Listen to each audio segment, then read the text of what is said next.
أعوذ بالله من الشيطان الرجيم. بسم الله الرحمن الرحيم. قل من كان عدوا لجبريل فإنه نزله على قلبك بإذن الله مصدقا لما بين يديه وهدى وبشرى للمؤمنين. د بني إسرائيل او د يهود د پیغمبر صلی الله علیه وسلم د دعوت او د نبوت او د شریعت د نه منلو یوه بهانه، یعنی از خو د بني اسرائیل او د یهودو په وراسه کې داسې معقوله وجه خو به نه وه. کله به دا ویل به معجزه یې راښکاره کړي، نو الله پاک ورته فرمایي چې موسی علیه السلام او عیسی علیه السلام لوړ معجزې در ښکاره کړي، بیا هم څو ورځې ومنل. کله به بیا ویل به دا شریعت خو او دا نبوت له بني اسرائیلو وتلی دی، موږ خو خپل شریعت منو. نو الله پاک ورته فرمایي چې خپل شریعت هم څو ومانه. غړم ته به مغر پر سر درته ودراوه، قول به م راسره وکړ، بیا پر ودرېد داسې چې دینې ولاړ. کله به بیا ویل به دا نبي زموږ نبي نه دی. الله پاک فرمایي ولقد آتینا موسی الکتاب وقفینا من بعده بالرسل. نو موسی علیه السلام ته ما وحی ورکړی و، په ده پسې یو سلسله وه د رسولانو. نو له هغو سره تاسې څه وکړو؟ څوک مړه کړې، څوک میتوله کړي، تاسې ستاسې نبیان. نو د دوی په وراسه کې خو داسې خاص معقولیت نه و، خو لکه سړی چې دوی یې د پړ هم یو راسه وي، په یو بل په چوم یې پرځوي دوی.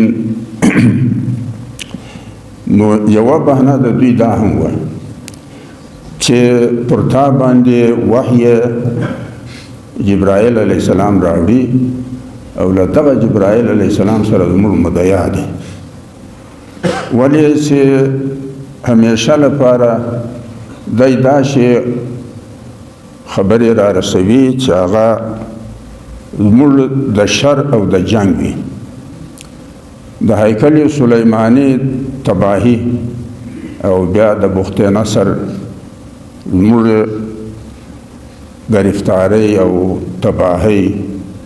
دغه حال هم در را رسولی. لہذا چې اوس جبرائیل علیه السلام ما وایي، بیا خو یو مجلس اوس له ده سره زموږ مدعا دی. نو الله جل جلاله فرمایي چې ته دوی ته ووایه قل من کان عدوا لجبریل.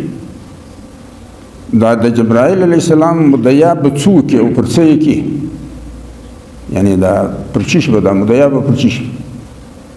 فانه نزله علی قلبک باذن الله. دا وحی که تا لره جبرائیل علیه السلام در رسولی ده، خدا الله د حکم او د ده د اذن مطابق. او بیا داسې هم نه ده چې نوي مجلسونه کې، خو دغه د رسولانو چې کوم تسلسل دی، یا د وحی د تعلیم چې کومه سلسله ده، خو د هغه د ګردو تصدیق هم کي، یعنی دا د دوی د انبیاو د نبوت تصدیق کي،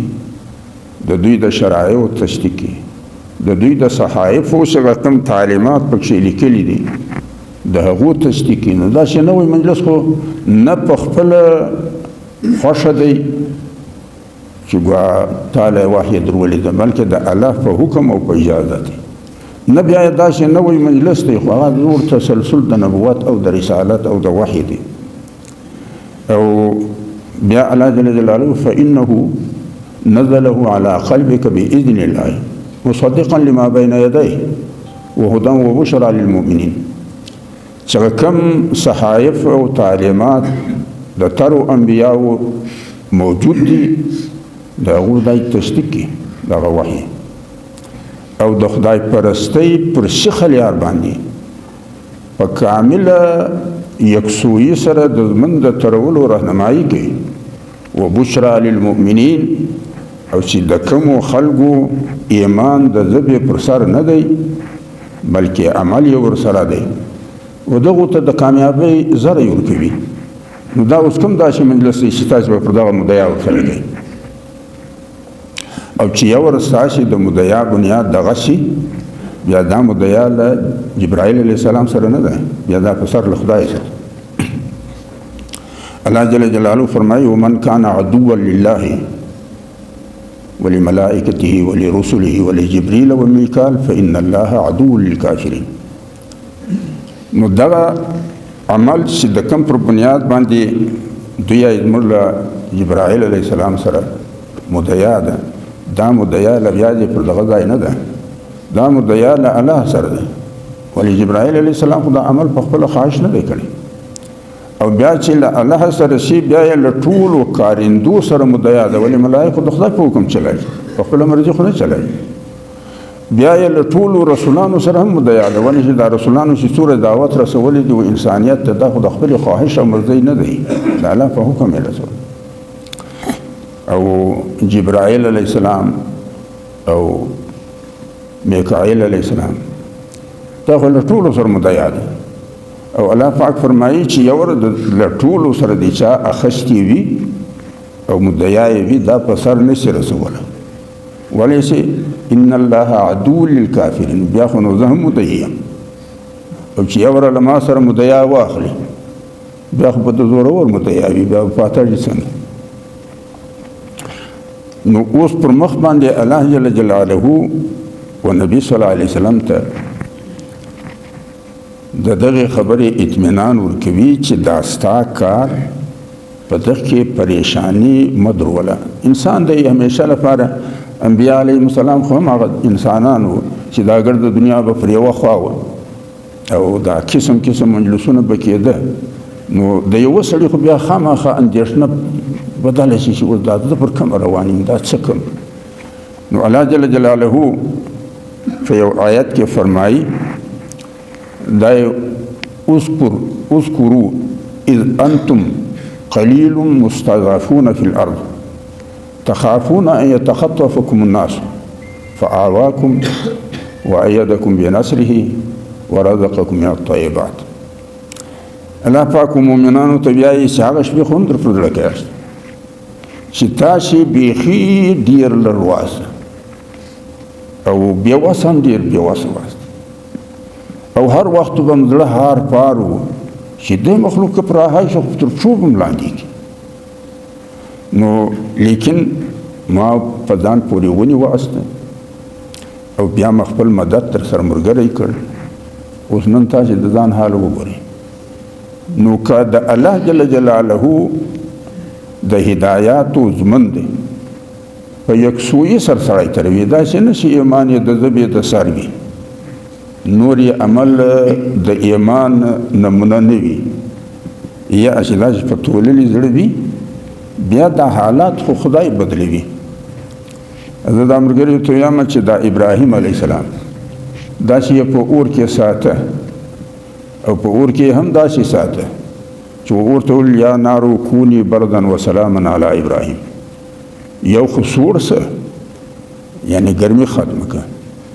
او بل بیا دورې هم مه سړه ده چې له یخه بیا ټیک نه کړ، بلکې په امن یې ساته چې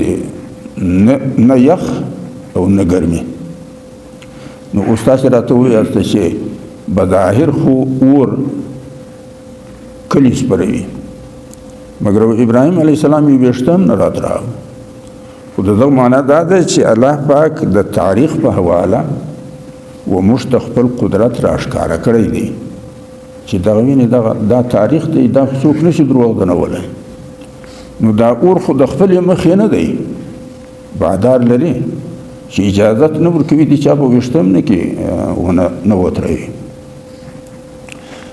د بحیره قلزم یا د بحر احمر چې ورته وایي دغه خو هم په تاریخ کې موجود دی، بلکې ځینې خلک چې د کائناتو د مطالعه کوي د هغو د ځینو وینا دا ده چې په سیټلایټ کې د بحیره قلزم په تل کې اوس هم هغه هډونه او تورې او هغه رت د هغې زمانې د باچان چې به پکښې سپرېدل یا به یې سفر پکښې کړ هغه ته به یې رت وایي. د هغه پرې اوس هم د بحیره قلزم په تل کې پرتي. دغسې د بحیره میت یا بحیره مردار چې ورته ویل کړي. د هغه په تل کې د لوط علیه السلام د کلیو نقشې اوس هم ښکاره کړي، د صدوم او دا نور. نو الله جل جلاله وموږ ته په دې تاریخ کې ثابته کړې ده چې دا اوبه چې دي دا بهاږي او دله جلا کېږي، نه دله پرې کېږي. طبیعت یې د پرې کېدو نه دی، لیکن دا طبیعت خو ما ورکړی دی، او چې زه یې وغواړم بیا به ور دله پرې کېږي، ور به دري، ور به لارې درکوي. موسی علیه السلام ته نه کول. بیا د موسی علیه السلام په کام باندې کوه تور وړم ته بیخ راوکړي، بیا ورته وویل چې اوس دلیل منئ که طاقت منئ، خو دغه دی. نو الله جل جلاله فرمایي چې ان الله عدو للکافرین، چې کومو خلکو د الله پر لارې ایوي او زمن د هدایت په دایره دننه نه تروي، او بیا د الله د حاکمیت د نښو لکه انبیاء او ملائک او وحی و دغه په قدر نه ګوري، بیا د غوزه په خپل سر مدعي او بیا ځان نشي راځي خلاصول. نو نبی صلی الله علیه وسلم ته الله پاک اطمینان ورکوي، ولقد انزلنا الیک آیات بینات وما يكفر بها الا الفاسقون وما يكفر بها الا الفاسقون. الله پاک فرمایي پدله کې اندیشنه مدر اچوه، ولقد انزلنا الیک آیات بینات، ما وتاته د خدای پرستی د سخی لارې واضح نقشې درکړې دي، او وما يكفر بها الا الفاسقون. د دغه کتاب د آیتو چې کومه راهنمایي ده او د خدای پرستی پر لار باندې تاسې سموي، پر دغه چې څوک یې کوي دا هغه خلک دي چې تر سیمه وتلي دي. دا په عربي لغت کې فسقه چې دا یې له سیمې وتلي، یعنې له خپله ټکرا سره سم یې پښې نه غځوي. دا ودغته فاسق ودغته ویایي، لکه دا موږ چې پلانی له خپله ټکرا سره برابر یې پښې نه غځوي. ولې چې الله جل جلاله دا فسق چې دی د انسان د زندګي یعنی ځینې شان او ځینې دایرې د ضمن پخې هم دي او منلې هم دي. مثلا هر ایجاد به محفوظ او مفید حاله وي چې د موجود د ګایډ بک مطابق استعمالوي. الله پاک زه ستاسو خالق یم، او چې زه ستاسو خالق یم دا ستا د سرت اعضا کشکاره دي که پوشیده دي، که دغه زما د هدایت مطابق ته استعمالوي بیا به ستا ذات او حیات محفوظ هم وي او مفید به هم وي. نو چې تاسې دغه مخلوق زما یاسته، یعنی به الفاظ دیگر ایجاد زما یاسته او زه موجود یم، او تاسې د خپل بصرت او د اعضا د موجود د ګایډ بک مطابق نه استعمالوي، نه به بصرت له بیماریو محفوظ وي او نه به استعمال ساسي د نجات ذریعه ګرځي. ولی خدا خو مسلمه دایره ده چې د ایجاد محفوظ او مفید استعمال هغه دی چې د موجود د ګایډ بک مطابق وي. کوم ماشین چې د کمپنۍ د هدایات او د ګایډ بک مطابق استعمال لري ماشین محفوظ وي او استعمال او مالک ته فائدہ ورکړي. الله پاک یې چې دا ستاسو خاورین سره خو ما جوړ کړی دي، او چې تاسو د خاورین بدن د اشکاره او علمیا اعضا ما د دغه هدایات مطابق نه استعمالوي، نه به بدني بیماری پرېږدي او نه به دا استعمال مفید وګرځي. دومره دایره د زندګۍ دا ده چې مال همیشه لپاره چې د مالک پر در ولیار وي او تر نظر یې لاندې وي، لغلا او للوه خوندې وي. تاسو زما مال یاست او د دغه کتاب له لارې چې د دین کم فصیل ستاسې د حفاظت لپاره ما تعمیر کړی دی که په دغه فصیل ځننه تاسې یاست نو دا زما در دی او پر دا باندې زما نظر دی له شیطان غوندې علاوه دا خو به محفوظ یاست او کله دغه حصاره ووتاست او وترهېداست د حفاظت ضمانت هم نشته لکه میاشتې چې د خاوند له کیړه وترهاږي او د لتیت په راشي نو خو لیوه وخوړي که غله په مخه کې بیا خو نو ولاړي دریم دایره د زندګۍ چې ده چې په تمامه انسانانو کې مسلم ده هغه دا ده چې د غلام ژوند او مال دا به د آقا په تعظیم او اطاعت کې استعمالوي او که داسې و چې د آقا له تعظیم او له اطاعت یې سر واخیست بیا دی غیر محفوظ لہذا تاسې چې یاست نو زما غلامان یاست یعنی دا مادي جسد زما ده په کوم کسب چې جوړ دی دا کسب زما دی نو چې ماده او کسب یې دواړه زما دي او په نتیجه کې ته وجود له راغلی نو ته د چا نو مسلمه دایره د زندګۍ دا ده چې غلام به د آقا په تعظیم او اطاعت کې ځان او مال استعمالوي بیا به محفوظ وي او که یې سرکشي وکړه بیا د حفاظت ضمانت نشته بیا الله جل جلاله فرمایي چې رزق خو زه در رسوم دا ځمکه زما ده دا اسمان زما دی دا باران زه در اوروم دا ځمکه دا فصلونه زه در پیدا کوم دا د ځمکې په نس کې چې دا رزق وشمه او بادام ته د شیب خوراک نه ورځي او شیب ته د انار خوراک نه ورځي او انار ته د امرود خوراک نه ورځي او دغه وخت څوک دا پر یو ځای ته وګوره غنم او وربسې پر یو ځای د وربسو خوراک غنم له نه ورځي د غنم هغه وربسو له نه ورځي د پیازو هغه توم له نه ورځي د توم هغه پیازو له نه ورځي دا تقسیم څوک لہذا دا رزق چې دی دا زما ملکیت دی او مسلم اصل د ضمن دا دی چې د چا مال ته استفاده ځینې کوي نو به دا د مالک اجازت غواړي نو که تاسې دا مال ګټئ او لګوئ زما په اجازت باندې خو بیا خو بله جرمه بچت یاست او که به زما له ملکیته استفاده کي په خپل خواهش نو ته ته یې سوچ وکړئ چې ګرام یې او که ماندور او بیا چې ګرام شي بیا به د خلاصوي څوک نو دا مسلم اصل دی دا مسلم اصل دی چې الله پاک فرمایي چې دا اختیار او اقتدار دا زما دی دا نور ټوله کائنات تاسو په نظر کې یاست چې نه له غواو سره نه له میړو سره نه له وزو سره نه له خرو سره نه له اوښو سره نه له اسو سره اختیار نشته مجبور هم دی او دا ټوله کائنات مسخر هم دي مګر لویا دې ته چې اختیار او اقتدار لري نو دا اختیار او اقتدار په اصل کې زما دی کومه د چلاو لپاره وتا ته درکړي د خدا خو احسان در سره کړی د احسان لیار دا ده چې د محسن په مرګلوي کې به استعمالوي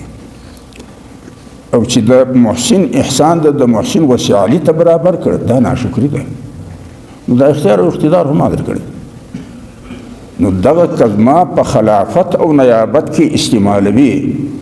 خدای جایز دی یاد او که به ته دا زما درکړی اختیار او اقتدار زما وسعالي ته برابر وي نو ته څوک پر وکړه چې وتې دا ګرمه ده او کماندور ده دا اوس شي او بیا چې د زه نسم تر څټه بیا به د څوک را خلاصوي نو دا فسقه معنا له منل یې سیمې وتلی مثلا د ایجاد استعمال د موجود پر ګډ بک د مال حفاظت د مالک پر در د غلام امن د تعظیم او د اطاعت په صورت کې د بل مال استفاده په اجازت باندې وي احسان به د محسن په رفاقت کې استعمالوي دغه ټوله منل یې دایرې دي د زندګۍ هیڅوک انکار نشي کړی نو الله پاک فرمایي دا زه چې څه وتا ته در لږمه رهنمایي کړمه پر دغه به هغه خلک یې کوي چې له سیمې وتلی وي که نه چې د سیمې زندګي تره وي هغه مني چې لار یې دغه ده. نو أو كلما عاهدوا عهدا نبذه فريق منهم بل أكثرهم لا يؤمنون. الله جل جلاله فرمایي او كلما عاهدوا عهدا یعنی ګویا تاسې د ځان دغه خوی ګرځولی دی چې څه وخت چې هره وعده کړئ پالی بې نه دغه ګویا پر ځان لازمه کړې ده. او كلما عاهدوا عهدا نبذ فريق منهم واكثرهم لا يؤمنون. خو یې دا د ځان خپل کړی دی چې هره وعده چې کړي پالي بې نه بلکې الله جل جلاله فرمایي په دوی کې ځینې داسې وي چې دا خپلې وعدې تر شاته شي. اوس تاسې اندازه ولګوئ دا مسجد له چې موږ رایو دا خو د خدای کور دی او بیا یو بیته ته ودرو په دغه یقین باندې چې په دا خپل کور کې به الله په یو شکل له شکلو خو به وي او بیا لاس پر نامه ورته ولیاړ یو او په دا اوس ماسپښین لمانځه کې هم لس واره خدای سره کول وکړي چې ایاک نعبدو دا ایاک نعبدو ستاسې سر په خلاص کړی دی چې ایاک نعبدو څه معنی یعنی خدای زه به لږ لږ بیا دې له تا سره د غلام غوندې چلل نه به مې سر خپل وي نه مال. نو دغه لس واره چې اوس وعده وکړه دا به اوس ورسره وپالئ ځکه به دغه که به یې کړئ یا او پالئ بې نه. نو زه دا ملګریو ته وایم چې که دا مړ او خدای وله وريسو او دای صرف دا پوښتنه رادا وکړي چې نه مې لوړ در باندې ګرځولی نه مې لښکر در باندې خزولی خو په خپلې پښې به را رئیس وي زما کور له به راغلی او ما ته به مخامخ ودرېدي لاس به د پر نامه راته نیولي وعده د را سر کړه د غلامۍ مګر له سلام بعد د قدم د زموږ را سر ور د سیالۍ وتې ته دا راته وویه د ملانډو بې ما بل څوک په مخه نه و درغلی.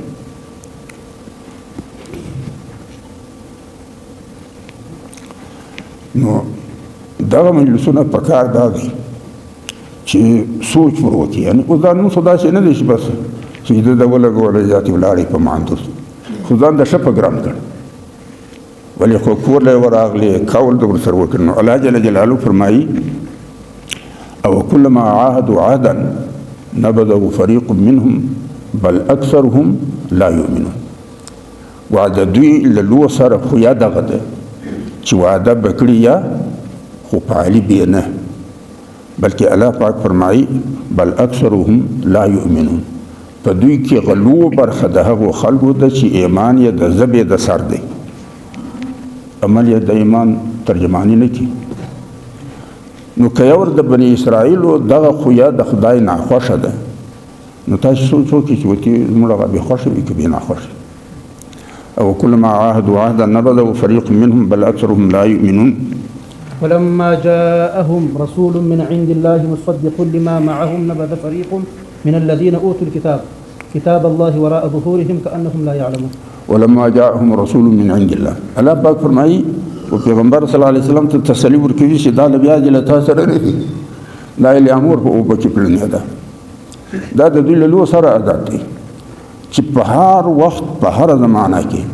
هر رسول یعنی د الله استاد دوی له ورغلی دی او دا استاد دا شي نه دی چې دوی په ناوله دی بلکې د دوی د نبی په کتاب کې د دغه نبی استاد ما و دوی ته علامي او نشانی ورښولي وي و دوی ته معلوم وي چې دا به راځي. نو ولما جاءهم رسول من عند الله مصدق لما معهم او داسې نوی مجلس هم نه وراوړي چې بیخي دوی نه لیدلی دی نه یې کتلی دی نه یې اورېدلی دی بلکې شغله دوی سره څه دي د هغو د ګردو د نبوت هم تصدیق کړي د شریعت هم تصدیق کړي د صحایفو او د کتابو هم تصدیق کړي. ولما جاءهم رسول من عند الله مصدق لما معهم نبذ فريق من الذين اوتوا الكتاب کتاب الله وراء ظهورهم. دا د چا سره ته خدای پاک فرمایي چې ما د هدایاتو مجموعه ورکړې ده دوی هغه مجموعه تر شاته سکي. نبذ فريق من الذين اوتوا الكتاب كتاب الله وراء ظهورهم كأنهم لا يعلمون. لکه چې په دوی په دا رسول باندې رک شک نه به په کتاب کې دوی ته د اعلامي ښکاره سوي نه به پیشنګویي ورته سوي به دا کتاب یې تر شاته كأنهم لا يعلمون. او ځان به یې داسې واړاوه چې ګواګړ سر په خبر نه وي لکه مخکې چې تر سو د نبی صلی الله علیه وسلم تر راتلو له مخه په مدینه منوره کې د یهودو دوې قبیلې بنو قریظه او بنو نذیر.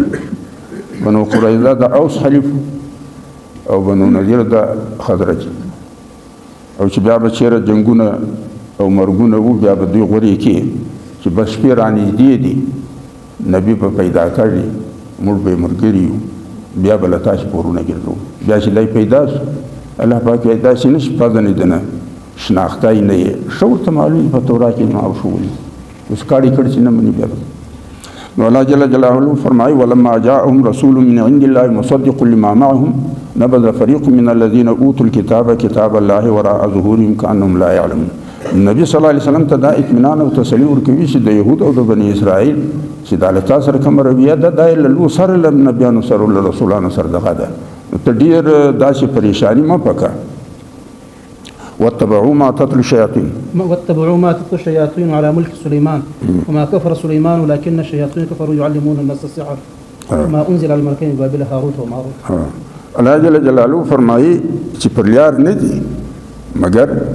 و بیلیاری ته په پړ هم نه سي تم کولای. واتبعوا ما تتلو الشياطين على ملك سليمان دوی په هغو خبرو پسې دي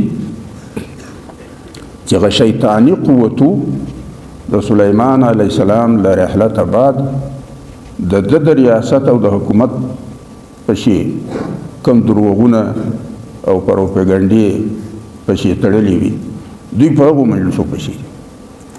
او حالانکه الله جل جلاله فرمایي وما کفر سلیمان دا کم د سلیمان علیه السلام د ریاست او د حکومت او د مملکت په باره کې چې دا کم غلط او غفلت مجلسونه دوی کی دا سوچه کفر دی. او سلیمان علیه السلام خو کافر نه و کافر په اصل کې دغه سرکش قوتونه دي. لہذا په دغه آیت کې الله جل جلاله د بایبل هغه تاریخي واقعه چې د دغه تصحیح کی په بایبل کې دوی وایي چې سلیمان علیه السلام د ژوند په د آخري وخت کې د خدای پرستۍ له لارې چپ شو. لہذا الله جل جلاله فرمایي وما کفر سلیمان له لارې نه دی چپ شو. له لارې چپ هغه خلک وو چې د سلیمان علیه السلام په حکومت او ریاست پسې دروغجنې پروپاګاندا کولې. يعلمون الناس السحر وخلق ته جادو شو. انزل على الملكين ببابل هاروت وماروت. يعلمون الناس السحر وخلق ته جادو شو وما انزل على الملكين ببابل هاروت وماروت. د بابل په ښار کې چې دادبا تنوو هاروت او ماروت د هغو په زړو کې چې څه ورلوېدلي وو د علم یو څه شی ورلوېدلی و او هغه علم چې د دوی په زړو کې ورلوېدلی و هغه دورې غلط علم و چې په غلطي دوی په خپله هم ساتو. او وما يعلمون الناس وما يعلمان من احد حتى يقولا انما نحن فتنه فلا تكفر. دغو کسانو چې دا علم ورسره و دغو به د خپل علم دغو وچاته نه ورشو چې دا به ورته ویل شي و سړی د الله له طرفه موږ ستاسې ازمایښت په موږ هم خدای ازمایي له دغه چا دا خول وهه یاسته له موږ یې مه زده کوئ دا به تر له مخه ورته ویل یعنې قباحت دغه علم تر دغه حده پورې مسلم. وما يعلمان من احد حتى يقولا انما نحن فتنه فلا تكفر. مستاسي د ایمان ازمایښت وو زموږ کفر ما اختیار وي چې د امر درته بیاي دا کفر دی. فيتعلمون منهما ما يفرقون بين المرء وزوجه. د دغه ټول مجلس باوجود به بیا هم دوی له هغه له دوی دواړو هغه ذکر کړه چې د هغې له لارې به ښځه او میړه د لفردي او الله پاک فرمایي وما هم بضارين به الا باذن الله من احد الا باذن الله وما هم بضارين من احد الا باذن الله. الله پاک فرمایي چې دغه علم وای چاته ضرر نه سو رسولای خو الله جل جلاله د دوی ازمده کړه او دوی ته رسۍ د بیلیارۍ په میدان کې ورده کړي وای چې ښه هغه خپل د بیلیارۍ شوق پوره کړي ورنه چې الله پاک دغه علم نه مؤثر کولای نو خدا اور چې له اثره یستای شو اوبه یې له بهاوه یستای شي غار یې له بیخه راکشای شو خدا د دوی جادو بیا هم غیر مؤثر کړي خو دا اثر چې نه دي ختمول دغه وجې دا چې دا د دوی د ایمان اندازه ولګړي د ایمان او د کفر اندازه و الله ته دغه شی هم لګړي خو صرف دورې خبره ده چې د قیامت پر ورځ چې پر انسان د ازمودو ځای نشي ورایه او بیا هلته الله د په باره کې فیصله کوي پر خپل علم باندې نو دای به الله کله هغه ځای پراته چې ما له تا مخ اړولی نو دا د ازمودو په صورت کې بیا یې درک ولګاړي چې څه وخت د خواهش او د خالق یو لیار پر یو شي یو پر بل شي بیا یې درک ولګاړي چې د خواهش بنده څوک دی او د خالق بنده څوک دی نو ځکه الله جل جلاله فرمایي طائرکم فی عنقکم ستاسو په ځولکه کې ستاسو ریکارډ پروت دی او په هغه کې ستاسو پوره ژوندګي ریکارډ کړي د مور له نسه واخله بیا د ګور ته غاړې پورې دا پوره سیم پروت دی او چې څه وخت بیا تاسو راشئ او تاسو نه منئ بیا زه درته ولګوم چې اوس دغه ته او چې ته فیصله وکړې چې ته څنګه بولې کوم ځای د حق دی نو الله جل جلاله فرمایي چې وما هم بضارین به من احد الا باذن الله په دغه علم باندې و چاته دوی ضرر ورسولای نسو چې د الله اجازت نه وي مګر دا علم به اثر الله په دا وجه نه کړ چې د دوی المدف وکي چې وتی دوی د ایمان د ذبی ایمان او عمل تراوجه او پر ذبح ولیار دي وما هم يتعلمون ما يضرهم ولا ينفعهم نو دوی بل دغه خلقو دا هغه علم اخست او ذکاوبي چې هغه به دوی ته تاوان ورکول په دنیا کې به دوی منتشر کول انتشار به پکې پیدا کاوه او په آخرت کې له نجات محروم کول نو ان سود په دنیا کې ورسید د هغه به اتفاقی او انتشار نه په آخرت کې ورسید هغه تباہی او بربادي نو الله پاک فرمایي ويتعلمون ما يضرهم ولا ينفعهم ولقد علموا لمن اشتراه ما له في الآخرة من خلاق ولقد علموا لمن اشتراه ما له في الآخرة ودوی ته دا درکو چې په دغه سودا کې چې دا زه یې کړم په دغه سودا کې به زما آخرت تباه کړي دا د انسان زمند په قرآن کریم کې د سودا په نامه هم یادېږي او د تجارت په نامه هم یادېږي دا سودا داسې شی دی لکه اوس موږ مالداره خلک چې څه وخت د کور وړه تمام شي یا د کور د چلاو شی تمام شي نو یو پسه یاد براونه شي ګاډی وراوي خرڅ کی هغه باندې د کور ضرورت وي نو اوس یې پسه خرڅ کړ د کور ضرورت یې په وکړ و دغه سودا ویل کړي سل دولار سدل وراغ دا دکاندار په دکان کې ناشته کال سر دا سرمایه پر اړوي او بیا د کال په آخر کې وګټه او تاوان ته حساب وکي ودغه تجارت وي نو اوس د انسان د زمن د چلاو په شکل دي یو دغه دی چې دا وختي ضرورتونه پوره کوي مثلا زه د کتاب ته ګورم دا د دید صلاحیت خود ما د کتاب پر کتلو ولګېده مګر له دغه سره سره له ماته له بهاره دغه د دغ شناخت راغی نو دید ولاړ شناخت راغی دبا جلا شان په بدل شو دید ولاړ شناخت راغی او دبا مختلف شان سي مبادله سره وتی و دغه بایو یای او شرا ویل کړي نه هر یو خرید هم ورته ویل کړي او فروخت هم ورته ویل کړي او یو بیا دا شي دی چې د زمن پر اختتام باندې چې دا کوم زموږ سرمایه موږ استعمال کړي د مثلا ځان دی او مال دی د زمن پر خاتمه باندې به بیا د دغه ټول موږ کړی دی و دغه به حساب کړي چې وتی ګټلې دي هرلې په دغه حواله باندې بیا تجارت دی لکه الله پاک فرمایي هل ادلکم علی تجارت تنجیکم من عذاب الیم نو اوس الله جل جلاله فرمایي ولبئس ما شروا به انفسهم ولبئس ما شروا به انفسهم اوس ودی ته دا معلومه و چې دا زه چې زده کړم په دا کې مغرونه هم استعمالوي په دا کې مسترګې هم استعمالوي په دا کې مذهب هم استعمالوي په دا کې خملاس هم استعمالوي نو دغه صلاحیت لګوم او دغه علم حاصلوم نو دغه علم د ګټې خو نه دی نو دغه سودا چې زه د ځان لپاره کړم او خرید یې کړم دغه خرید چې دی ولبئس ما شروا به انفسهم لو كانوا يعلمون ډېر د بدبختۍ شی دی چې دا دوی د ځان لپاره کړی دی، یعنی سودا کړی دی. لو کانوا یعلمون، خو څه کوي چې د دوی په خبره سر خلاصېدای. ولو انهم امنوا واتقوا لمثوبة من عند الله خير لو كانوا يعلمون. الله جل جلاله فرمایي ولو انهم آمنوا، کدا چې وایي چې د دوی ایمان د ژبې د سر مه وایي او له بېلیارۍ څخه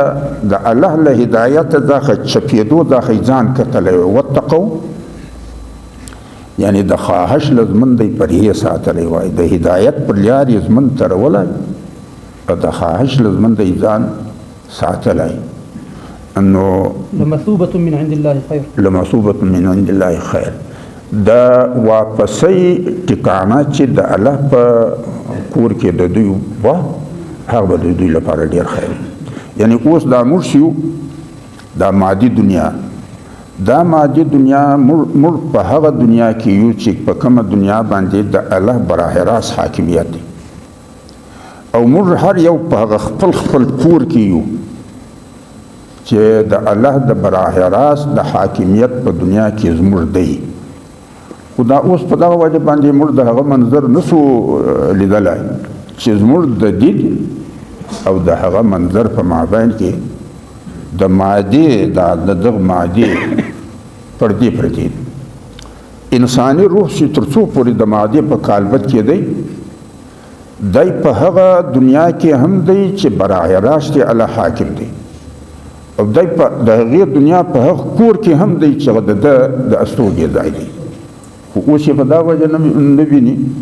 چې د مادې په پردو کې نغښتی دی. او د دغه مثال داسې دی لکه د مور د نس هلک. دا د مور د نس هلک چې دی په دغه کائنات کې دی چې دا موږ یو او په دغه کائنات کې چې د خپل کور دی د استوګې په دا کور کې هم دی. خو لیکن که یې منظر په نظر نه وروځي نو د دغه وجه دا نه دی چې دا دنیا نسته یا په دا دنیا کې دی په کور کې نه دی، بلکې وجه دا دی چې د مور د نس پردې د دا منظر او د دید په مابین کې حایلې دي چې څه وخت وزیږي خو په دغه کور کې وزیږي. بیا یې درک هم ورولګاږي چې څورې وړه دنیا وه چې زه پکښې وم او څورې وسې دنیا ده چې زه وراووتم. اوس تاسې اندازه ولګوئ د مور د نس د رحم څکولی تاسې د دغه کائنات سره تناسب واخلئ، څه تناسب یې وځي. نو دغسې چې موږ څه وخت دا انساني روح له دا مادي کالبته بهار شي بیا به سترګې روڼې شي، خدای به هم وویني، جنت به هم وویني، دوزخ به هم وویني، هر شی به وویني، هغه خپل ځای به هم وویني. نو الله جل جلاله فرمایي ولو انهم يا ايها الذين امنوا نه ولو لمثوبة من عند الله خير لو كانوا يعلمون. الله پاک دا صاب یسوبو دا موږ نه وایي چې پلانای کار ثواب دی. دا صاب یسوبو په عربي لغت کې بیا عاد يعود، معنا چې لکه کوم کور راوتلی یې چې بیرته هغه کور ته په دروازه ورننوځي دغه ته ثواب ویل کوي. دا موږ چې دا پلانای کار ثواب دی. ثواب معنا دا ده چې له جنت راوتلی یو چې زمون پر دغه لار تلو بیرته په ګړپ ته په جنت ورننوځو. دا نو اوس دا جنت چې دی دا په روایاتو کې راځي چې د یو لاندې درجې د جنتي جنت به دورې وي لکه د دنیا د مځکې مخ او په لس برخې. اوس دا مجلس خو موږ وارو په روایاتو کې موجود هم دی، موږ یې هم ورو، خو په زړه نه پورې کوي او د نه پورې کېدو وجه دا ده چې په دا خپله کائنات کې چې نظر کو دغرې هتر نسه نو موږ یې دا دغرې جنت به نو چیرې وي چې د یوه دغه لاندې درجې دغه نو باندې درجه خو به نو بیا بل قسم کیسه وي. دوم مشکل چې و موږ ته په دغه کې پیښ اړي هغه د دغې خبرې پیښ اړي چې دا د ځان وناوشي ته وګوري چې نو زه خو به دلته کې د یوې دکې مخ هم به زه څه کوم او چې بیا الله برخې نورې شي نو به مو وس څه په ورساړي او زه بیا څه کوم. اوس که دغه مجلس باندې موږ ځان پوهوو او بیرته په شا ولاړ شو دا د مور په نس کې خو هم هلکمندی دی. که چیرې یو وسیله د مور په نس کې د هلک د پوهېدو لپاره پیدا شي چې تاسې و د هلک ته په ذهن کې دا ور واچوئ چې ته به دورې میاد بعد له دغې میلې و بله میله ته بدلېږي، له دغه جهانه به و بل جهان ته بدلېږي او هغه به دورې وسې وارز وي چې له بیا دې ستا د شپې د آرام کوټه به ستا تر دغه دنیا په سل برخې لوی وي. دا کوټه خو به لوی وي د مور تر رحم او هغه ګرد د کلا چې ستا کهول به پکښې استړي دا ستا تر دغه اوس دنیا به نو که زر بولي که لک بولي دغري هغه تاندوب یې او چوب یې او ورسو چې ورسره واچوي بیا خو جاتې سات. اوس دغه هلک چې د مور په ناش کې دی دا چې په دا خپله دنیا کې نظر کې د غورې خطر نشته او بیا نو دا یې دا دنیا به چیرې او بیا چې ودا ته وګوري چې دا خپله ناوشي ته وګوري چې کوه نو بیا زه څه کوم. اوس دا مړ و دغه دنیا ته راوتلي تاسې راته وویاست چې د مور د رحم له خطر یې سره تاسې دا خپله میله وګچئ څورې ده نو که یوره د هلک د دغې دنیا په باره کې احساس د ده ناپوهي ده د دې کائنات نابودی نه ده. بیا په روایاتو کې راځي چې نبي صلی الله علیه وسلم فرمایي دی بیا یې د لاندې درجې و جنتي ته که تاسې د دنیا د سر ښه خواړه ورله مخه که د ده به خوا اوس موږ چې سوچ وکړو چې مړه ورته شي ده ورته دا پر سکروټو چې واښه ور واچي دا د ورتې چې پر سړي بوی وشنلي یا ته که ته دغه دولکې پورې مور وهم خو چې دا د ورتې بوی پر وشنلي خوله یې اوبه وکړي خوا یې نه پر ګرځي نو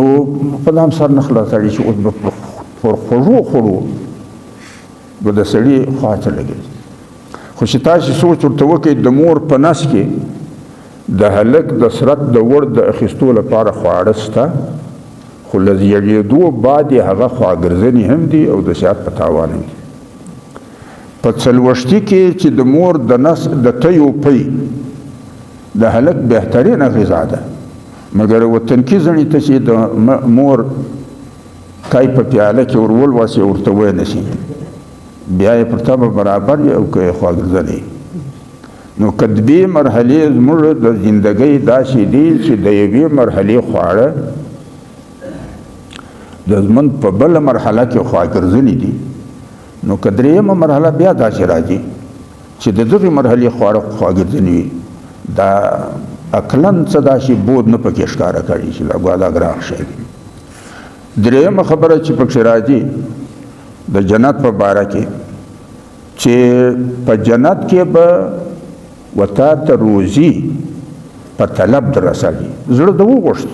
بس شی تیار درځي درته پروت محنت نه درته غواړي چې پسې ګرځي. اوس تاسې پر شا ولاړ شئ د مور په نس کې د هلک د غذا ضرورت دی ولې خو د ده خو هم دا مادي سرت دی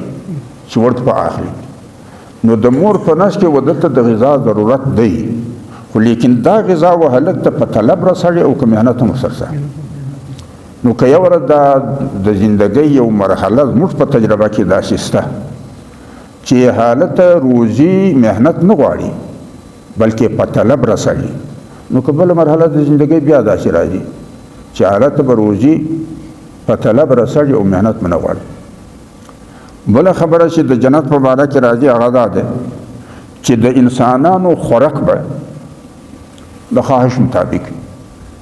مګر دا خواړه به فضله نه لري خړې او روڼې به نه لري.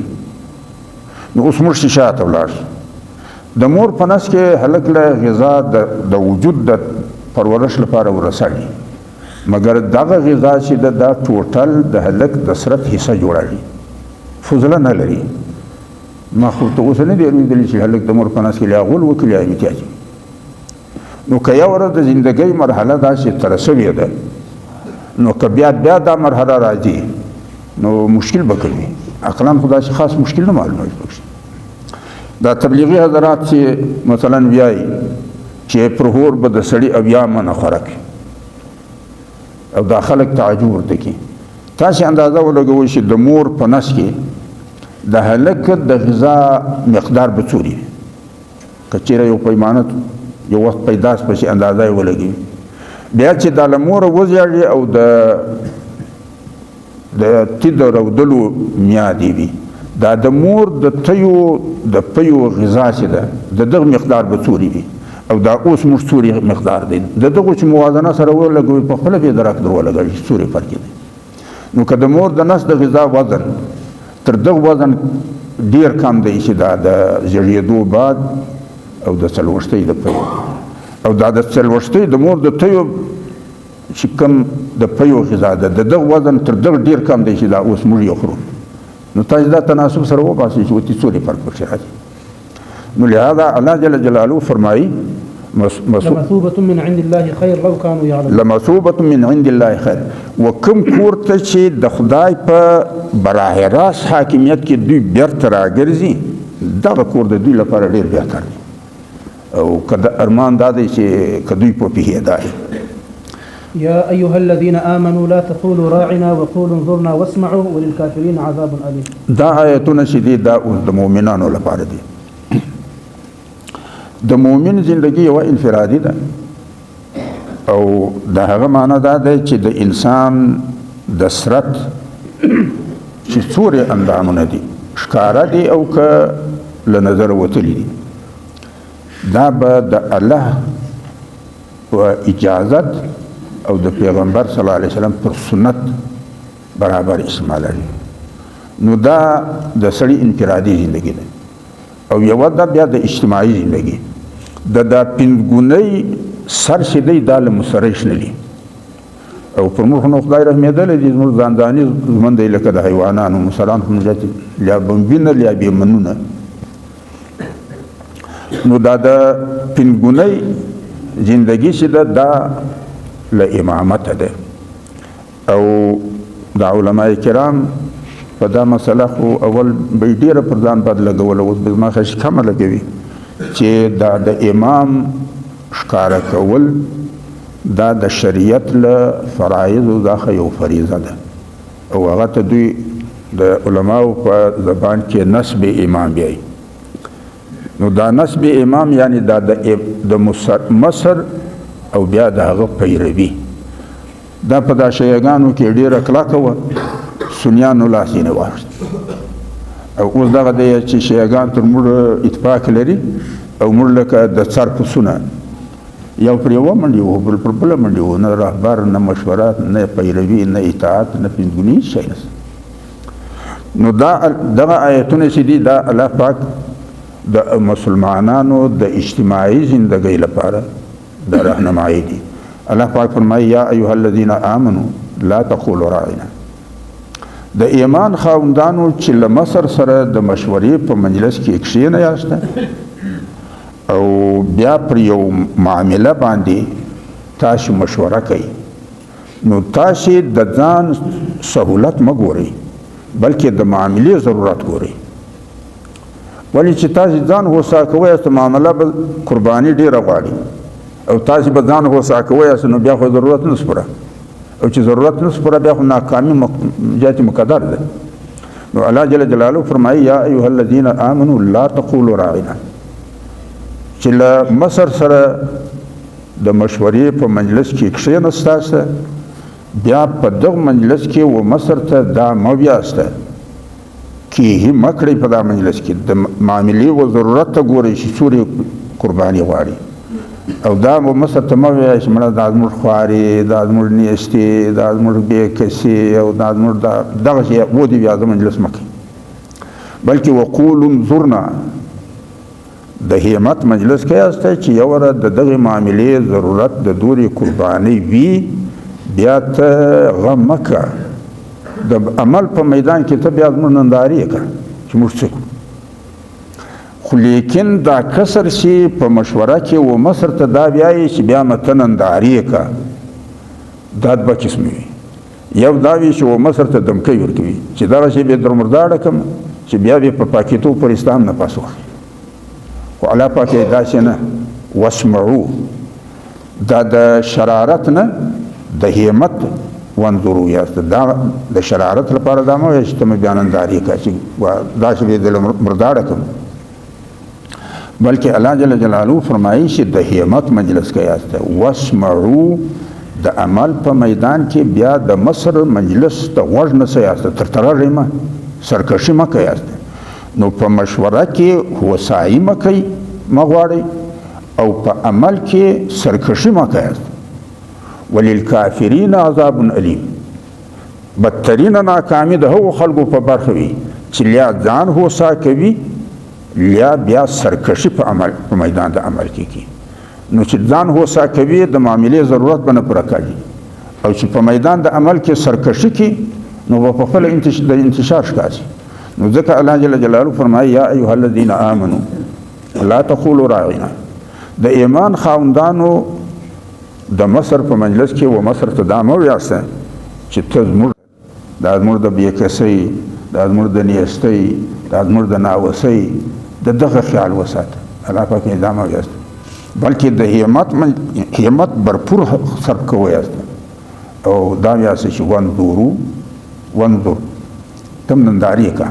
خو نندارې د دمکۍ په دود نه بلکې د همت په دود واسمعو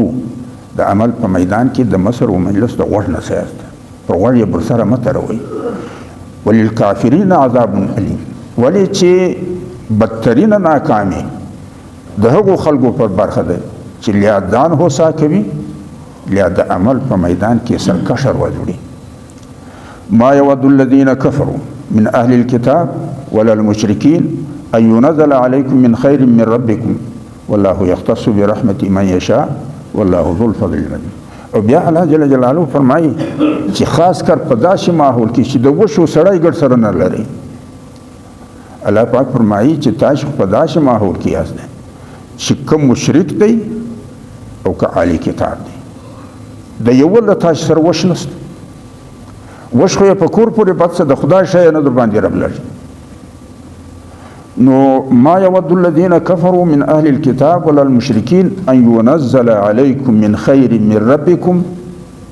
يعني وشخو بيخين الصدر سر خدا شيء هم نظر باندې رب لګي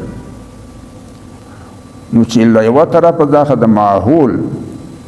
داسې د ناربلې وي او لبل طرف داخه تاسو په خپل لیاذان هوسا کوي یا خبرته ور نصر نسي نو به انجام شي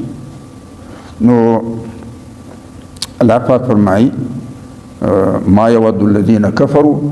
من أهل الكتاب ولا المشركين أن ينزل عليكم من خير من ربكم والله يختص برحمته من يشاء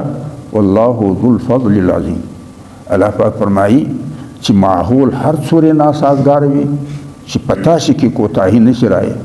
بیا چې الله یا ور پروار کړ راځي هغه ور کو څوک نشي بندولای والله يختص برحمته من يشاء الله پاک خپل رحمت برخه وهو خلقو ته ورکوي چې د منشا مطابق کردار ادا کوي والله ذو الفضل العظیم او بیا چې یو خدای درکوي تاسو په تعالی نه درتلی چې دا الله په دلیا چونګي دی یا بیا داسې درکوي چې هغه بیا اندازام څوک نشي لګولای نو الله پاک فرمایي والله يختص من يشاء والله يختص برحمته من يشاء والله ذو الفضل العظيم بمعنى ما ننسخ من آية أو ننسها نأتي بخير منها أو مثلها ألم تعلم أن الله على كل شيء قدير الله پاک فرمایي چونکه دا قرآن کریم لآدم علیه السلام دا خاصی کم تسلسل دا وحی دی دا د هغې وحی تکمیل دی نوی شی نه دی ولې الله جل جلاله فرمایي فبعث الله النبيين مبشرين ومنذرين وأنزل معهم الكتاب يعني دا کتاب یو کتاب دی لأول سره راځي خود دغه کتاب په شکل کې د هغه تکمیل شوی دی لکه پیغمبر صلی الله علیه وسلم چې فرمایي چې د دین تعمیر یو تعمیر دی هغه یو فصیل دی د دین خود ازما په نبوت او شریعت د دغه فصیل آخري خشت کشي شو بس تکمیل وسو نو الله جل جلاله فرمای ما ننسخ من آیه او ننسها نأتي بخير منها زچې د ترو کتابو یو آیت بدلومه لیا یې بیخي ستاسې له ذهن محوه کومه چې ویې باسم نو بیا د هغه پر ځای تر هغه بهتر یا د هغه بدل راوړم په تورات او په انجیل کې د زنا سزا رجم دی او دا رجم کې فرق نشته، یعنی دا فرق نشته چې ودګنای دی او کبي ودا دی. د تورات او د انجیل حکم د زنا په باره کې د رجم دا د ودګنی او د بې وده د ټولو لپاره یو دی، مګر د اسلامي شریعت له رویه داخل په دغه کې ترمیم شوی دی او دا رجم د ودګنیو په حق کې برقرار دی، مګر د بې وده خلکو لپاره بیا دوری دی. یعنی هغه د رجم په سزا کې تخفیف راغلی دی او د مجرم لپاره یعنی سهولت دی بنسبت هغه خیر دی. او دغه شی د موسی علیه السلام یعنی د تورات په شریعت کې د لمانځه قبله چې ده دا صخره ده. صخره هغه ډبره ده چې دا اوس یې دیوار یې ګریا دوی بولي، دا دیوار یې ګریا چې دی دا هغه ډبره ده پر دغه باندې بیا د سلیمان علیه السلام چې کوم کمپلیکس و یا هیکل چې دوی ورته وایي پر دغه باندې تعمیر و. نو د دوی قبله دغه ده، نو صخره ورته وایي یا هیکل سلیمانی ورته وایي یا بیت المقدس ورته وایي یا مسجد اقصی ورته وایي، خو دا ګډ نومونه د دغه ځای دي. نو د موسی علیه السلام په شریعت کې د لمانځه قبله چې ده دا صخره ده یا هیکل یې بولي یا مسجد اقصی بولي یا څه. لیکن د اسلام له نقطه نظر داخل قرآن کریم دا د لمانځه قبله اوس د صخرې زموږ له ذهنه وایسته، اوس زموږ لپاره مکه مکرمه ده او مکه مکرمه په یوه اعتبار سره د بیت المقدس مثیل دی. مثیل یې په دا کې دی چې هغه د دوی قبله ده، هغه زموږ قبله ده، او په بل اعتبار سره خیر دی ولی چې دا د ابراهیم علیه السلام تعمیر دی او هغه د سلیمان علیه السلام تعمیر دی. نو الله جل جلاله ذکر فرمایي چې ما ننسخ من آیة او ننسها نأتي بخیر منها. که یو د ترو کتابو په آیتو کې ترمیم کومه بیا د هغو بیخي له یاده یې باسم، خو د هغه په بدل کې بیا تر هغه خیر راوړم. یعنی او د غیر ودګنیو لپاره تر رجم د درو والا سزا د دوی حق خو نو نرمه ده، خیر دی. دغه شی د قبلې بیت الله قبله د صخرې یعنی مماثل خو دی، خو لیکن په مماثل کې تر خیر هم دی ولی چې د ابراهیم علیه السلام تعمیر دی او د سلیمان علیه السلام تعمیر. نو ما ننسخ من آیة او ننسها نأتي بخیر منها او مثلها الم تعلم ان الله على كل شيء قدیر. تاسو په دا نه پوهیږئ چې الله پر هر څه باندې قدرت دی. بس نو دا انسانان هم داسې یعنی دا مکمل انسانیت په ابتدا کې داسې ولکه دا هلک دا هلکان خو تر دلیل یې غدي د ده لپاره فایدهمن وي. دا اوس په نن سبا زمانه کې د تعلیم لپاره هم دوی ته کیلونی ورکوي، نو هغه د دغه طبیعت لپاره چې هلک په دلیل طور یې سر نه خلاصوي، هغه د دید له لارې نو سر په خلاص. ځکه په د ابتدایي انساني زندگی کې د ملایکې به سم دم داسې کور له ورغلي، د ابراهیم علیه السلام کور له ورغلي، د ګډ سره سخندر له کبا کړ ورای هغه ولې موږ ملایکې خو نه. بیا چې د لوط علیه السلام کره ورغله هم کور له ورغله، بیا چې قوم یې پر ورا کړه سو لوط علیه السلام غریب پریشان شو چې څه مصیبت یې جوړ شو. دوی ورته ویل غم مه کوه دا دې کېدای نه شي ته یې پرېږده،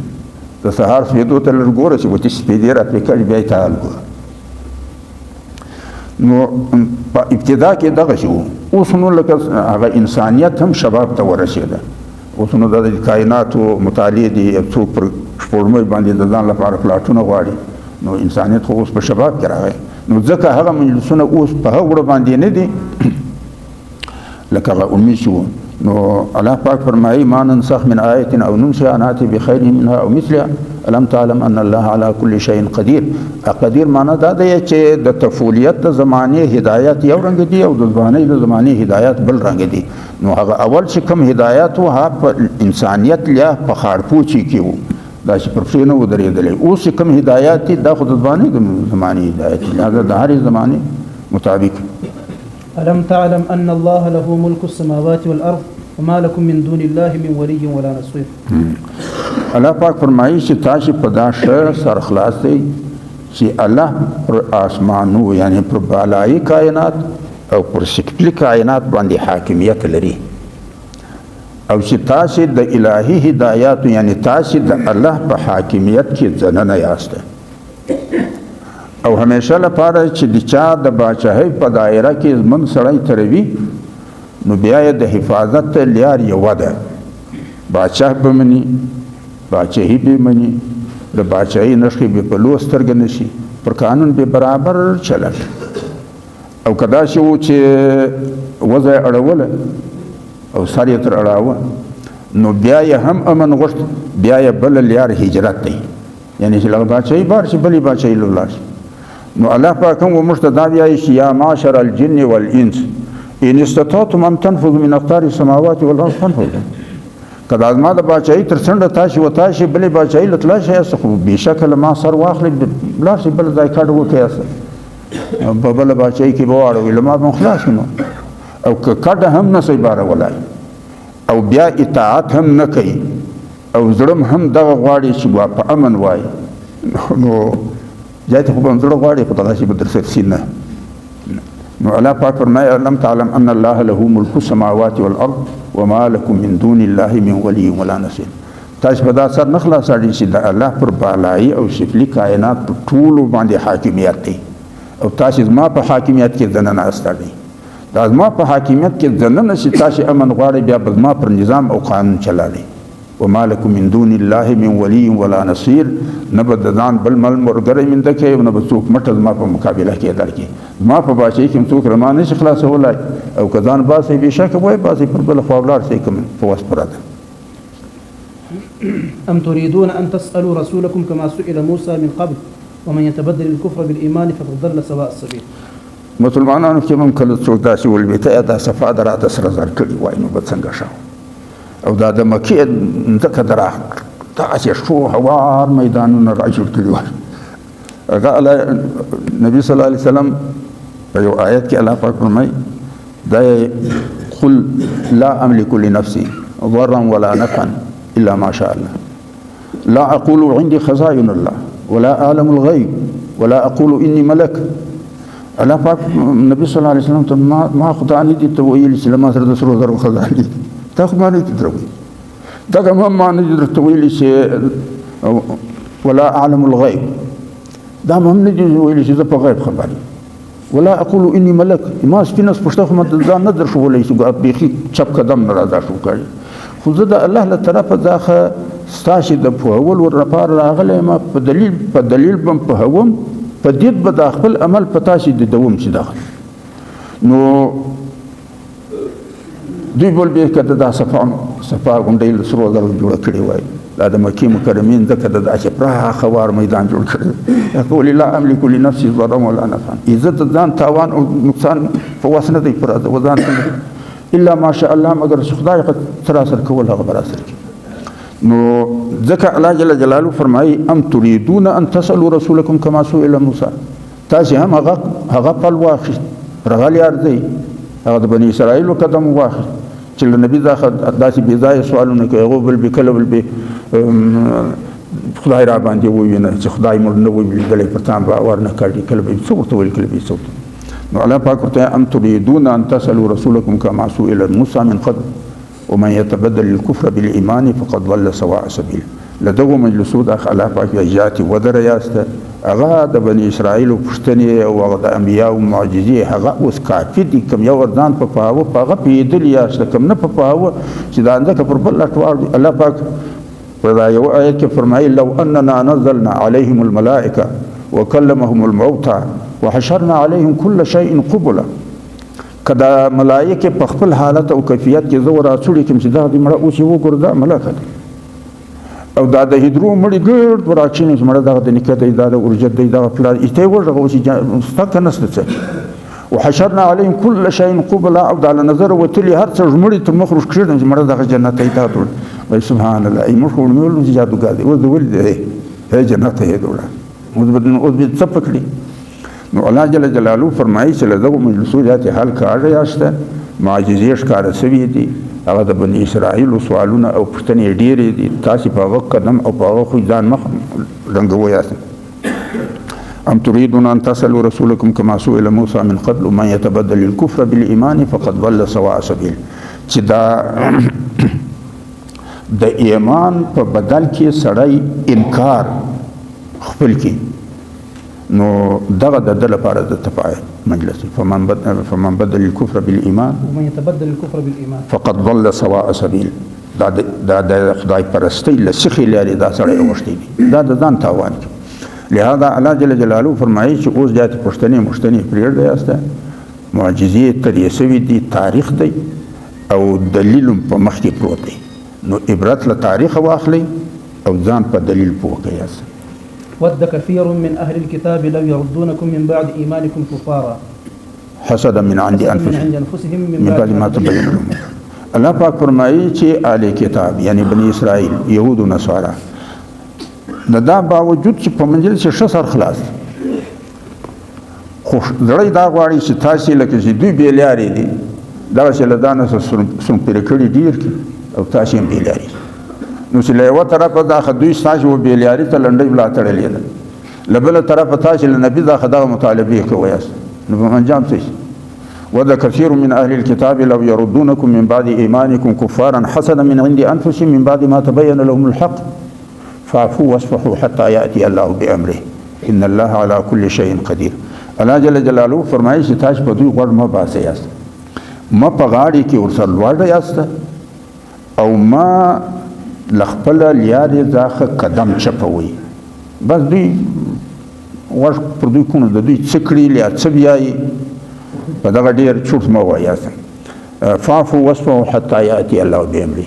تر هغه وخته پورې چې الله پاک خپلې فیصلې صادروي یعنی فیصلې خو الله صادروي یا خو لږ میعاد پکښې وي نو الله جل جلاله فرمایي خلق الانسان هلوعا انسان سهلنډی دی او په بل آیت کې الله پاک فرمایي خلق الانسان من عجل انسان تعجلمند دی سعوري زما چې څه ویلي دي دغه به په تاسې ودیدوم خو تعجیله مه کوئ تعجیله مه کوئ هسته ولې چې زما میاد دغسې نه دی لکه دا ستاسې شپې ورځې چې څورې لوی خدای دی د غورې لویه ورځ ده او الله پاک فرمایي ان یوما عند الله كألف سنة مما تعدون د خدای یوه ورځ ستاسې د زر کاله برابره ده نو الله پاک فرمایي فاعفوا واصفحوا حتى يأتي الله بأمره ان الله على كل شيء قدير الله پر هر څه قابو دی یو څوک یې له قابو نشي وتلی د لیارې خلک له اجرته نه پرېږدي او بې لیارې خلک له جرم نه خلاصوي هغه ګرفت باندې لري واقیموا الصلاة وآتوا الزکاة وما تقدموا لأنفسكم من خير تجدوه عند الله ان الله بما تعملون بصير الله پاک یې خلاصه د خبرې دا ده چې اقیموا الصلاة تاسې د الله او د الله د رسول پیروي د پیروي حق ادا کوئ قدم یې له لیارې لر دی مه یې بر دی د الله له ښوولې لیارې مه دورې اوړئ مه دورې اوړئ او چې دا مخالفین له تاسې سره څه کي الله پاک فرمایي وذرني والمکذبین اولی النعمه ومهلهم قلیلا دا د خوشحاله ژوند دروغجن تاسې و ما ته راپرېږدئ دا په ما ګرم سوي دي په تاسې ګرمه نه ده کړې صرف سر یې ور خلاصوئ سر صرف بیا یې نور و ما ته راپرېږدئ ما د دوی و من ته مه رالوړئ او لږ انتظار راته وکړئ چې میاد او مهلت ما د فیصلو پوره کړي نو الله پاک فرمایي اقیموا الصلاة د پیروي د الله د هدایت او د پیغمبر صلی الله علیه وسلم د سنت حق ادا کوئ داسې نه او د پښتنو متلونه خو پړجن یو مطلب یې شوي چې توره کیسه لیکونه کړن وړاندې نیولې دغسې مه کوئ بعضې دا په توللې زړه کار کړی یاست اقیموا الصلاة وآتوا الزکاة او بیا د یو د بل د پښو خاورې مه کاږئ یو بل پر پښو دله دروئ د یو د بل سهه کاږئ یاست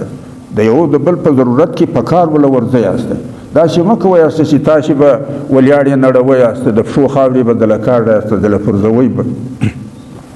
اقیموا الصلاة وآتوا الزکاة وما تقدموا لانفسکم من خیر تجدوه عند الله ان الله بما تعملون بصیر. دغه په زړه کې مه درګرځوئ چې ستا ګټه به بیا یا الله درکوي نه یا به کمای پکښې وکړي نه. الله پاک ستا چې هر څه ویني محفوظ یې درله ساتي، برکت پکړي، کمی نه پکښې راولي. ان الله بما تعملون بصیر. وقالوا لن يدخل الجنة إلا من كان هودا أو نصارى تلك أمانيهم قل هاتوا برهانكم إن كنتم صادقين. الله پاک فرمایي چې تاسو چونکې په عربو کې قریش خو نبوت په دوی کې نه راغلی، ساده سپین ساده سودا خلک نه درواغ پکښې نه دوکې پکښې نه غلط پکښې نه کول خور یو شی هم نه و پکښې. دغه بني اسرائیل چې دا چالاکه خلک نو بیا به دوی ویل لن يدخل الجنة الا من كان هودا او نصارى و جنت به بل پل هم نه کې ورګل بې موږ بس دا یهود به ویل به نصارا. الله جل جلاله فرمایي وقالوا لن يدخل الجنة الا من كان هودا او نصارى تلك امانيهم. الله پاک دا د دوی خواهش دی، دا حقیقت دغسې نه دی. او که حقیقت دغسې دی تاسو ورته قل هاتوا برهانکم، دغه ستا اشتام را ښکاره چې خدای ورته ته در علاج کړی هغه را ښکاره کړي چېرې دی. بلا من کسب بل ان کنتم صادقین، ان کنتم صادقین. که په دا مجلس کې رښتیني یاست چې خدای ورته تاسو ته په ونډه در ایستلی دي نو بیا خو څه یو ثبوت خو در سره وي تاسې هغه راکړي. بلا من کسب بلا من اسلم وجهه لله، بلا من اسلم وجهه لله وهو محسن. ها دا بېشکه دا کره خبره چې خدای ته چې کوم سړي ځان وسپاره، مطلب دا دی چې ځان او مال دا یې د الله پر لار استعمالاوه، د پیغمبر صلی الله علیه وسلم په سنت یې استعمالاوه. بلا من اسلم وجهه لله چې ځان یې خدای ته وسپاره وهو محسن او بیا یې له خلکو سره رویه هم کښلې وه، نه سپک نه لڅ نه غیبت نه تهمت نه حنک نه خړخولي نه زهیرېده، یعنې د ده د زړه او د ده د ژبې او د ده د لاس ضرر و هېڅ چاته نه رسېد. نو خدای ته یې ځان سپارلی و و مخلوق ته یې امن ورکړی و. فله اجره عند ربه ولا خوف عليهم ولا هم يحزنون. نو د دغو خلکو په خدای باندې بدل کړه دی، نه به دوی د راتلونکي ژوند ویره لري چې ورته څه به راسره وشي، بېغمه ده ستړي، نه به پر تر زندګي دغه ارمان ورېسي چې څنګه ژوند مې تر کړ په تاوان، نه به پر تر ارماني وي چې دغه یې خوی وي، نه به راتلونکي ویره لري. او وقالت اليهود ليست نصارى. او الله پاک فرمایي تاسو خو د دوی په خبرو ډېر باور نشته. له یوه طرفه و تاسو ته وایي چې لن يدخل الجنة الا من كان هودا او نصارى، له بله طرفه په خپله هم پر جنت په لګندا دي، یا یهود یا نصارا به نه ورځي، نصارا پر څه نه دي، نصارا یا یهود. وقالت اليهود ليست النصارى على شيء، وقالت النصارى ليست اليهود على يهود ولي نصارى په هیڅ کاته کې نه دي، دا خو پالتو خلک نصارا ولي دا په هیڅ پاته کې دا خو یهود خلک. نو دغه خو لکه دا اوس په موږ کې دي، په دوی کې هم دغه موږ هم پلانې په بریالای په هیڅ خاطر یې دې په هیڅ خاطر شی په هیڅ کې سنت په هیڅ کې نه نو هیڅ په نن سیګر د نسې بیا پاتې تو اوس. نو الله جل جلاله فرمایي چې دا چې نه چې تاسو خو آباد دي سي دا تاسو بیا دي نه دوی په خپل هم پر جنت نه سره جوړ. يهود یا نصارا په کاته کې نه دي، نصارا یا يهود په کاته کې نه دي، هم یتلون الکتاب، د دوی تر مخ د خدای هدایت او مجموعه پرته ده، فیصله یې پر نمو پر نسلو پر عنوانو نه ده، پر کردارو ده چې ایمان اقرار او اظهار وي او د هغه مطابق کردار وي. بس دا دوه شانې چې پرې وځاش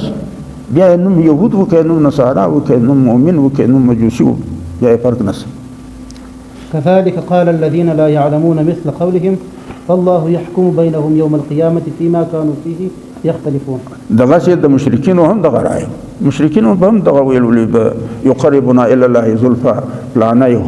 لات دی او فلانای منات دی او فلانای عزا دی او فلانای بت دی، دا به موږ خدای له رسوي، دا خو موږ نمائندگان دي. الله پاک فرمایي چې دا نشي یهود به ویل د مشرکینو هم دا و دغه و چې خدای له موږ ورسول. الله پاک فرمایي د قیامت پر ورځ به الله پاک د وګړو مجلسو لاندې وروچی، خو حالت خو بیا د هر چا سر په مجلسو خلاصي، خو مګر د ګټې وار به پر تر هغه به د لوش وي. ومن أظلم ممن منع مساجد الله أن يذكر فيها اسمه وسعى في خرابها. الله پاک فرمایي تر دا به پورته ظالم څوک وي چې د الله د عبادت ځایونه چې دي هغه و عبادت نه پرېږدي. چې څه وخت د ټایټس رومي گورنر په دې شام کې او د حضرت عیسی علیه السلام اویایم کال او په دغه کې د دومره تباهي چې د بیت المقدس و نو دا بازنطین حکومت او د عیسایانو نو دغه چې څو وخت بیت د هیکل کندر کړ او بیت المقدس یې کندوالي کړ او يهودي ځینې وایسته نو بیا عیسایانو حاکمیت د عیسایانو نو دغه هیکل سلیمانی چې د يهوديانو د عبادت مسجد په دای کې به دوی ګندونه اچول. د هجرت په 14 یا 19 کال کې چې د حضرت عمر رضی الله تعالی عنہ په زمانہ کې دا بیت المقدس دوی فتح کړ په صلح یې واخیست او بیا د عیسایانو ملایانو پیرانو فقیرانو مطالبه وکړه چې له موږ سره به معاهده حضرت عمر رضی الله تعالی عنہ په خپل کې نو بیا دای ورغی د چې دا ځای ولید دا هیکل سلیمانی چې لګندو ډکو ډېر زیاته طبیعت خراب لهدا خپل جوبای ورته واچول او دا غندونه را صفا کول او جلای شول او بیا د صخره چې د دوی د متبرک ځای دا په اوبو پریول صفای کړ او چې څو وخت عیسایانو له دا مطالبه وکړه چې يهوديان به ته اجازه نه ورکوي د استوګنې په بیت المقدس کې دورته فرمایل چې ګوره د استوګې اجازه جلا دی مګر دا د مقدس دی دغه عبادت له بدای راځي. نو دغه الله پاک فرمایي چې ومن اظلم پر دا پورته ظالم څوک وي چې د الله د عبادت ځایونه د عبادت پر خلکو ایثار کوي. دغه چې مکه مکرمه و چې مسلمانان قریشو د مکه مکرمه او د بیت الله له عبادت ایثار کړي. نو الله پاک فرمایي ومن اظلم ممن منع مساجد الله ان يذكر فيها اسمه وسعى في خرابها اولئك ما كان لهم ان يدخلوها الا خائفين. نو الله پاک فرمایي تر دا پورته ظالم څوک په کار خدا و چې دوی ودغ ځای ته د خدای لویاري ډیر احتیاط ورننه وتای او دوی د خدای د عبادت ځای د عبادت له خاوندانو دغه ایثار. نو أولئك ما كان لهم أن يدخلوها إلا خائفين لهم في الدنيا خزي ولهم في الآخرة عذاب عظيم. الله پاک فرمایي دغه خو بیخي مناسب نه و یعنی د عبادت بندشت خو جلا دی دوی له خدای ګر سره مناسب نه و چې په جګه غاړه د ځای ته ورننه دي د خدای ګر په دغه کې و چې له عبادت خدای ته نه وتای له خدای وکورته نه وتای. نو الله پاک فرمایي اولئک لهم في الدنيا خزي وفي الآخرة عذاب عظيم. په دنیا کې به ذلیل وي او په آخرت کې به تباہی په بر یو صحیح. اللهم امين. په کوم ځای و درېږي ولله المشرق والمغرب فاينما تولوا دا به رکوع پورې نه رسېږي رکوع به نږدې وي هو یو شپږ ولیکل ها شپږ واته لیکل نو بس دا رکوع پورې به ورسېږي. ولله المشرق والمغرب فأينما تولوا فثم وجه الله إن الله واسع عليم. الله پاک فرمایي مرخاته او مر پرواته دا ټول د الله ته پاشي لاندې جهاد دي. فأينما تولوا فثم وجه الله چې پر کومه خوا مخ کې دوی اصل حالت د خدای ذات موجود دی. نو اصلي خبره خو غد نیت چې الہیت پکې او عمل دی چې پاغه کې هدایت او سنت وي. جهاد ته کې ډېر فرق نشته. نو ځکه که سړی په سفر کې و چې قبله مخ نه سو ګرځولای چې کوم خو مخ ټیک دی که بیا دا چې په موټر کې سپورو او د نفل اراده یې اوس بس پر کوم خو مخ پر هغه لیا بیا دا کله کله په خوشي بیابان کې د قبله درک نه لګای نو چې پر کوم خو د سړی اراده په خاص پر هغه خو د بیا ځکه قبله و او کنه یا مثلا دا چې تیارس وشي د قبله درک نو سړی ته نه لګیدا نو الله او بیا دا بیت المقدس دی دا ما خرشي د مکه مکرمه پر مرخاته نه دی پر مرخاته به ما خرشي او نو الله جل جلاله فرمایي چې په دغه فرق نشي چې څوک بیت المقدس ته پر مخاطن کې یا مکه مکرمه ته پر پرواتن کې پر خوا باندې الله دی چې څو وخت اراده د خدای پرستی وي او په هر څه خبر دی، یعنی ستاسو د زړه پر ازو خبر دی چې په زړه کې د چی دا ظاهر داری چې دا دغه نه ده لکه غزنه اخلاص دی. یو وخت یو نبی صلی الله علیه وسلم د صحابه په مجلس کې ناس یو سړی ښکاره شو، نو دور ته ولولي دا سړی جنتي دی. بس نو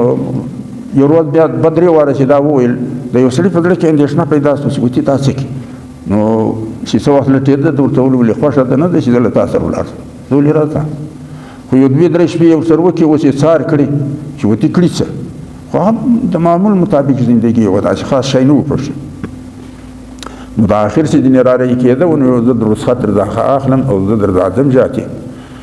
خو زه له دغې وجې له تا سره ملګری شوم چې پیغمبر صلی الله علیه وسلم ستا په باره کې دوې درې ورځې دا خبره وکړه چې دا جنتي دی.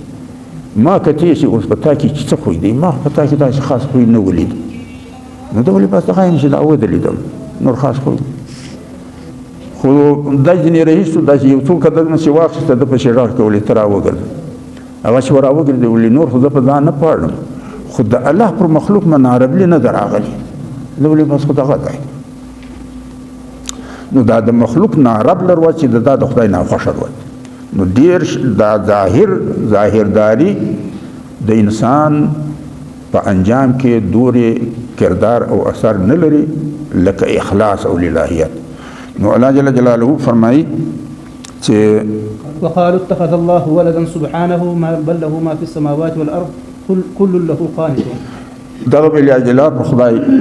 درواغ ورتړل چې په عربو کې ځینې عربو او د مجوس هم یاتوي چې هغو بل بنعوذ بالله من ذلک د ملایکې د خدای لونه دي. نو الله پاک یې پر ما لونه رب لري، په ځان زوی رب لري، پر تا خو چې غږ وشي چې لور د پیدا شوې د تر مخ د خاورې دوړاږي، نو اوس په ځان د نه رب لري پر ما د ورب لور. او دغسې عیسایان وایي چې عیسی علیه السلام، او د یهودیانو په باره کې هم دوی وایي چې، لیکن د نن سبا یهودیان ته زما خاص انکار کوي چې مردانه وایي چې عزیر علیه السلام د خدای زوی دی. بهرحال خو په دوی کې داسې خلک وو چې د الله پاک ته اولاد ثابتاوه. وقالوا اتخذ الله ولدا سبحانه بل له ما في السماوات والارض. الله پاک ما ته د زوی څه حاجت دی، ما خداګر کائنات چې دی دا ما تر ګریفت لاندې دی. بل له ما في السماوات والارض كل له قانتون، هر شی ما تابعدار دی فرضا یا پکزا. بديع السماوات والارض اذا قضى امرا فانما يقول له كن فيكون. او بديع السماوات والارض، بديع ودا تبعي چې نمونه یې نه وي، یعنی د یو شي تر نمونه. اوس مثلا جهاز چې چا جوړ کړی دغه لپاره کرګه چې د نمونه ده، یعنی اول د کرګې جایزه اخیستې ده، بیا هغه بعد جهاز راغلی، لیکن نمونه بدیع ودا تبعي چې بیخي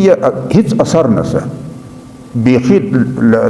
سپرین یستی سړی را پیدا کی. نو الله پاک فرمایي چې زه دا وسع او قدرت لرم چې هیڅ نمونه او وانګ بې نه وي، مګر زه به منصوبه پلان وکم او بیا به پلان ته وسه، یعنی اول به تقدیر وکم بیا به تقدیر ته اوس عملي سه، بس بیا به عملي کړي. لما زیار هم نه وایي اذا قضى امرا فانما يقول له كن فيكون. فقال الذين لا يعلمون لولا يكلمنا الله او تاتينا ايه كذلك قال الذين من قبلهم مثل قولهم تشابهت قلوبهم قد بينا الايات لقوم يوقنون. الله پاک فرمایي چې دنیا هغه دي چې د خدای له مرسل راغلي څنګه دی وذلك وقال الذين لا يعلمون لولا يكلمنا الله او تاتينا ايه. او چې په مجلس سر نه خلاصوي، یعنی دلیل نه مني، تاریخ ته نه ګوري.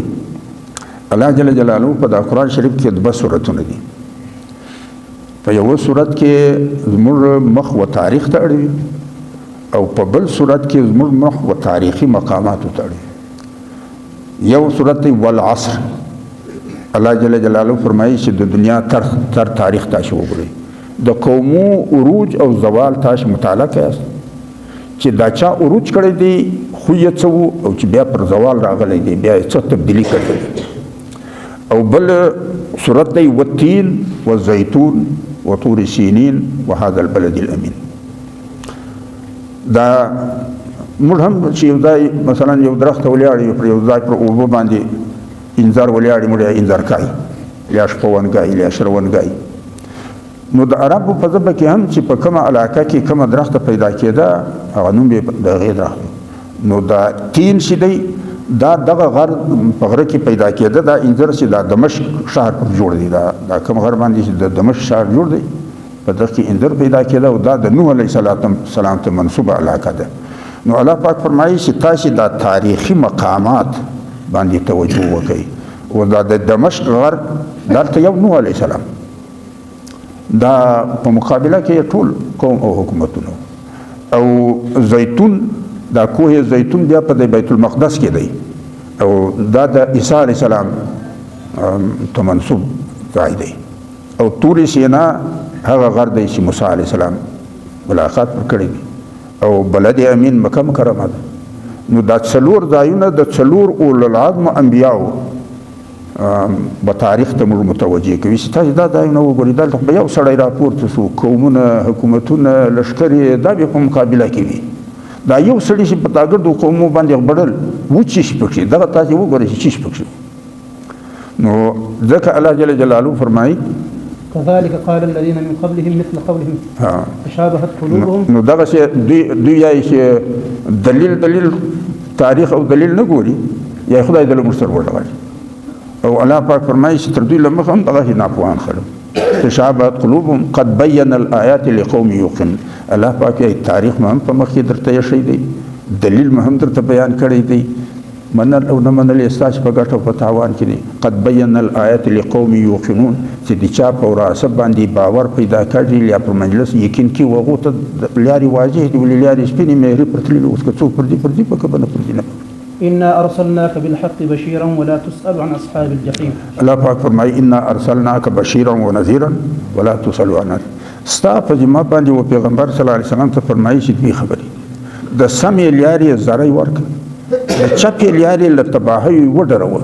بس پورته جات ستا له دوی سره نور بله اړه نشته بیا یې پر مخ ماته پرېږده ولا تسأل عن أصحاب الجحيم دغه پښتنه جات بیا زله تازه نه کوم چې خلک دوزخ لوري ولاړ د دوی په شوق ورته کړي نو ته به څه پکې نو ته نه چوکیدار یې په بل آیت کې الله پاک فرمایي وما جعلناك عليهم حسيبا ته ما پر دوی باندې چوکیدار نه لګولی چې خامخا بېلارۍ ولیار ته راغله وما انت عليهم بوکیل نه ته د دوی زامن یې چې د دوی د بېلارۍ پوښتنه به زه له تا کوم بس ته یې هسې په وپوهوه بیا جات وما ته پرېږده بیا یې په علاج دپاره واخر ولن ترضى عنك اليهود ولا النصارى حتى تتبع ملتهم يهود او نصارى لتا دا خطا وخت نه خوشاله کړي چې د دوی په منافقت ورګړ سوی نه دا منافق سره چې د مؤمن کله هم نه خوشاله کړي چې ترڅو پر هغه د منافقت لار سره خشي نه نو الله جل جلاله فرمایي ولن ترضى عنك اليهود ولا النصارى يهود او نصارى تر هغه وخت لتا دا نه خوشاله کړي چې تم د دوی په منافقت لار سره هي نشي په خله یو او په عمل بل قل إن هدى الله هو الهدى فلن اتبعت أهواءهم بعد الذي جاءك من العلم ما لك من الله من ولي ولا نصير تورته وایي چې لار د کامیابۍ لار هغه ده چې خدای را ښوولې إن هدى الله هو الهدى او الله پاک فرمایي ولئن اتبعت أهواءهم کدا د دوی د خواهشاتو پیروي تا وکړ نو بیا وإن اتبعت أهواءهم بعد الذي جاءك من العلم ما لك من دون الله من ولي ولا نصير چې کتا شي د دوی د دغو دروغجنو خواهشاتو پیروي وکړه د دغه باوجود چې دلیل او تاریخ ستاسو په مخ کې پروت دی کوم عبرت نه اخستای سیاسته مالکم څنګه دی بیا الذين آتيناهم يا أيها الذين آتيناهم الكتاب يتلونه حق تلاوته أولئك يؤمنون به ومن يكفر به فأولئك هم الخاسرون چې کوم خلک د ایمان خاوندان دي او هغه ته ما کتاب ورکړی دی هغه ور کتاب باندې ځان پوهوي ور عمل کوي يتلو ان الذين آتيناهم حق تلاوته أولئك يؤمنون به هغه د کتاب پر تعلیم لوی هم لګړي او عمل هم کوي ومن يكفر به فأولئك هم الخاسرون چې چا پر ایوي توان دغه خلکو دی یا چې چا بل څه الشفاء خدای په واخر دعوانا الحمد لله اللهم آمين ربنا آتنا من لدنك رحمة وهيئ لنا من أمرنا رشدا سبحان ربك درمان يدرون خنوسنا يا مولى